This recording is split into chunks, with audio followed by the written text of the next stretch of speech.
So mga ka-update, ngayon po lulutuin na naman natin yung ating kaykay. So ganito ito karami ngayon. Marami sila. Ibang menu na naman yung gagawin namin ngayon. Bali, lalagain muna natin sila. Talagang laga lang. Hugasan muna siyempre natin saglit. Hugasan natin ito. Tapos, wala tayo muna ibang ilalagay. Kundi, ito lang muna. Ilalaga lang natin na ganito. Tapos, kukunin natin mamaya. Tapos, pangalawang hugas. Okay, lagay na natin sa kaldero. Sabawan natin, tapos gagamitin na natin yung sabaw mamaya. Yan na rin yung gagamitin natin. Isa lang na natin.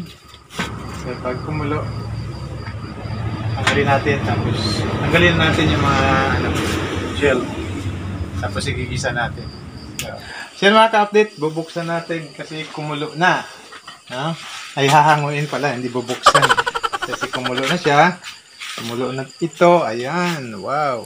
Landawi. Dami. Tapos, bagong menu ito mga ka-update. Gagawin natin dyan ay ibubuhos natin dito sa langgana. Mag-so. Hindi lang nagad ang sabay. Oh my God! Ayan. Wow! Tapos, ang gagawin natin ay kukunin natin isa-isa.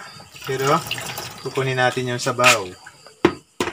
Yan, hiniwalay na natin yung sabaw.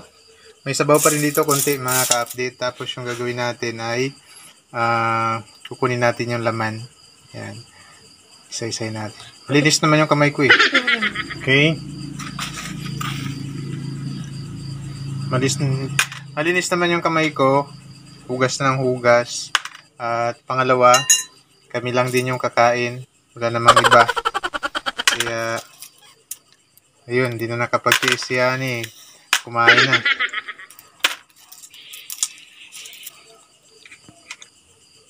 Yung iba nito, wala na itong laman. Kumiwalay na agad. Ayan na.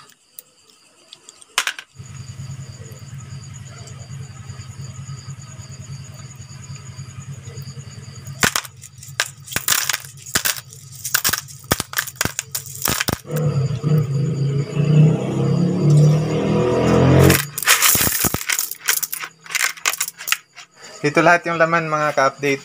Marami na yan. Yung kanyang bahay ay yan. Ganyan karami. So tapos gigisay na natin mga ka-update. Siyempre mantika, panggisa. Siyempre bawang. Tapos sibuyas na siyempre. So ngayon lalagay na natin yung ating kaykay.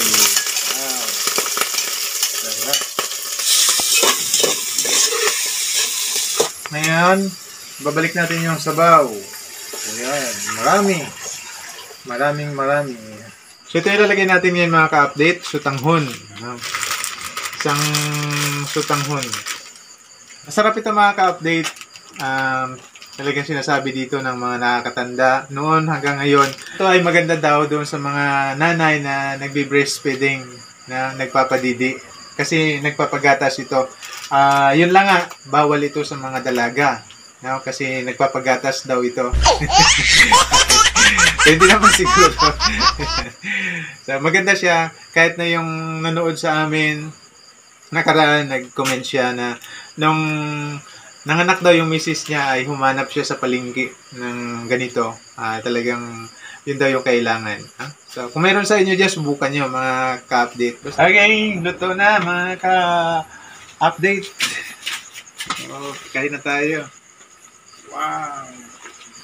Natikman na namin yung kanyang sabaw.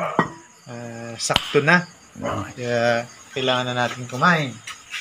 Sinadya namin talaga na maraming sabaw kasi ito yung pinakamasarap sa shells na to. So, ito na ang masarap na menu. Pampagatas. Sa mga lalaki, okay naman din. Yes. Sa mga lalaki, okay yan. Pampalakas ng katawan. Pero sa mga dalaga, bawal. Kakain na tayo, magpipray muna kami, mga ka-update. Kaya nakapag-pray na kami, mga ka-update. Kaya, alalamutakin ko na to. Mamukbangin na natin. Ha?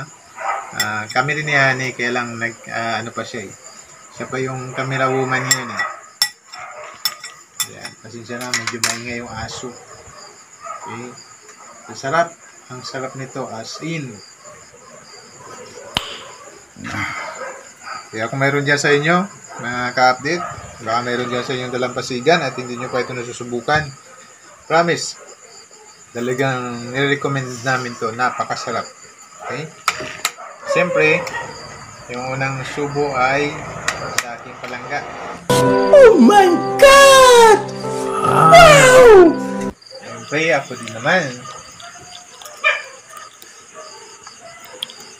Nice. Harap talaga.